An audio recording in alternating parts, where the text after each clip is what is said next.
नमस्ते everyone, Monika astrology में आपका बहुत बहुत स्वागत है। आज हम चर्चा करने जा रहे हैं गुरु के राशि परिवर्तन की और मीन लग्न की। देखिए, मीन लग्न वालों के लिए ये जो गुरु का राशि परिवर्तन है जो 22 अप्रैल से 1 मई तक रहने वाला है, ऑलमोस्ट 1 साल का ट्रांजिट है ये। तो ये जीवन में किस प्रकार के परिवर्तन लाएगा, क्योंकि 1 मई 2024 तक ये रहेगा।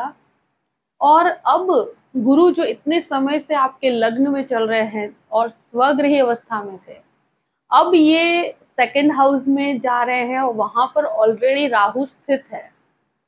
तो गुरु और राहु का एक कॉम्बिनेशन बनने जा रहा है जिसे हम चांडाल योग कहते हैं, और ये 30 अक्टूबर तक रहेगा। मुख्य रूप से गुरु की चर्चा ही करेंगे हम आज, मगर 30 अक्टूबर तक राहु जब तक गुरु के साथ है तो इसका अफेक्ट आपके जीवन में कुछ अलग रहेगा। और बाद में 30 अक्टूबर के बाद राहु निकल के आपके सेकंड हाउस को छोड़ के चले जाएंगे और यहाँ पर गुरु पूर्ण रूप से अकेले रहेंगे। उसका रिजल्ट आपके लिए डिफरेंट रहेगा। तो सबसे पहले चर्चा करते हैं कि जैसे गुरु जो है आपके लग्न का भी स्वामी है और आपके दशम भाव का भी स्वामी है। ये मुख्य रूप से ये दो घर हमारे जीवन में सबसे इंपॉर्टेंट होते हैं और ये आपके गुरु के हाथ में है, गुरु ग्रह। गुरु यहाँ पर एक चीज मैं जरूर कहूंगी, जब लग्नेश बनकर द्वितीय भाव में जाते हैं और राहु के साथ हैं तो सबसे बड़ी चीज है कि एक वाणी दोष क्रिएट होता है, क्योंकि गुरु राहु चांडाल योग में और साथ में मंगल की राशि में, तो वाणी बहुत ज्यादा खराब हो जाती है। शनि की भी दृष्टि यहाँ पर है और फैमिली का भी घर है ये, तो परिवार वालों के साथ बोलचाल होती है। साथ में आप कहीं पर भी कुछ बोलते हैं तो बहुत कड़वा बोल जाते हैं। वो परिस्थितियों से आपको बचना पड़ेगा, क्योंकि यहाँ संबंध खराब भी हो सकते हैं और खत्म भी हो सकते हैं। तो वो सिर्फ और सिर्फ आपकी वाणी की वजह से हो सकते हैं, और ये चीज का बहुत ज्यादा ध्यान रखना पड़ेगा आपको। अपनी लैंग्वेज को बहुत कंट्रोल में रखिएगा 30 अक्टूबर तक। उसके बाद कुछ डरने की जरूरत नहीं है, मगर तब तक अपने फैमिली, अपने परिवार, अपने घर वालों के साथ जब आप बातचीत करते हैं और कहीं पर भी वाणी का प्रयोग करते हैं, क्योंकि ये वाणी का घर है, तो आप काम के अंदर भी हैं तो भी वाणी के अंदर बहुत संयम बना के रखना पड़ेगा। क्योंकि गुरु जो है वो तो बहुत अच्छी पोजीशन में है, मगर राहु के डिस्टर्बेंस की वजह से कभी कभी वो बीच में आपके अड़चन पैदा करता है और आपकी वाणी को एकदम से मैलिफिक कर देता है। तो वहां आपको संयम रखना है, ध्यान रखना है। ये सेविंग्स का भी घर है, तो मैं एक चीज जरूर कहूंगी कि आपके जो भी सेविंग्स हैं, किसी को भी फैमिली में या किसी को भी उधार पैसे देने से आपको 30 अक्टूबर तक बचना चाहिए, क्योंकि वो पैसे फिर वापस आने की संभावनाएं नहीं, क्योंकि पैसे में धोखा हो सकता है। तो ये चीज जरूर ध्यान में रखिएगा, क्योंकि आप इन्वेस्ट भी करते हैं कहीं पर तो 30 अक्टूबर तक सोच समझ के कीजिएगा, एडवाइस लेकर कीजिएगा, क्योंकि यहाँ पर गलत इन्वेस्टमेंट्स हो जाते हैं। राहु भ्रमित कर देता है और सेविंग्स को गलत डायरेक्शन दे देता है। तो ये चीज जरूर मैं कहूंगी 30 अक्टूबर तक इस चीज का ध्यान रखना। बाकी गुरु यहाँ पर आपके सेविंग्स बढ़ाएगा, मगर वो बढ़ी हुई जो अपने सेविंग्स है वो गलत डायरेक्शन में ना जाए, उस चीज का आपको डेफिनेटली ध्यान रखना पड़ेगा। परिवार में, संबंधों में बहुत शांति बना के रखनी पड़ेगी। ये चीज आपको डेफिनेटली जानने की जरूरत है।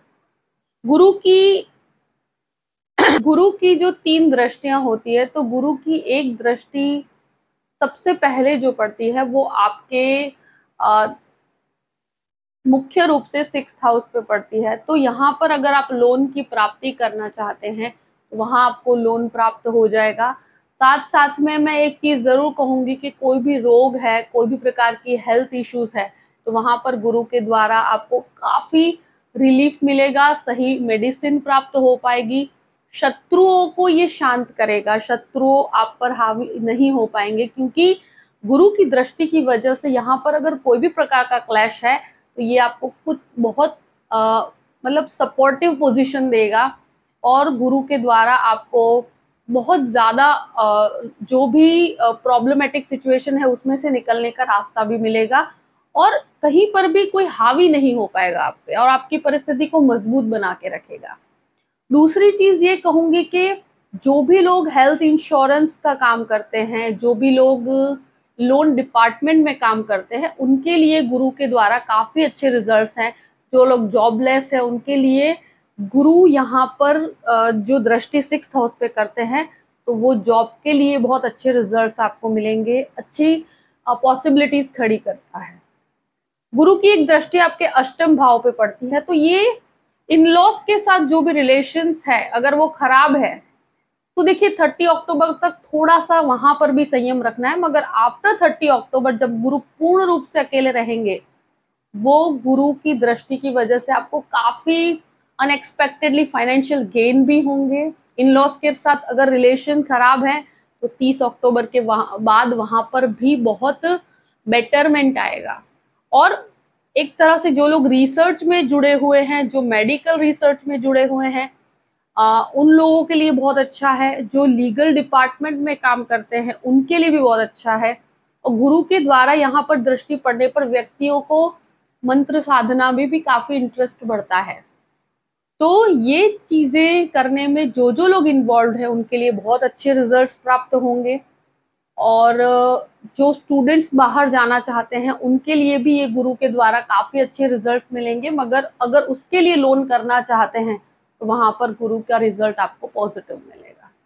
गुरु की एक दृष्टि आपके दशम भाव पर भी पड़ती है तो दशम भाव पर जब यहाँ पर दृष्टि पड़ती है तो कार्यस्थल में बहुत वृद्धि होगी। जब 6th हाउस को भी गुरु देखेगा, आपके 10th हाउस को भी देखेगा और साथ में द्वितीय भाव में बैठा है तो फाइनेंशियली आपका ग्रोथ बहुत अच्छा है, सोर्स ऑफ इनकम बढ़ेगा, आपके कार्य में बहुत वृद्धि है।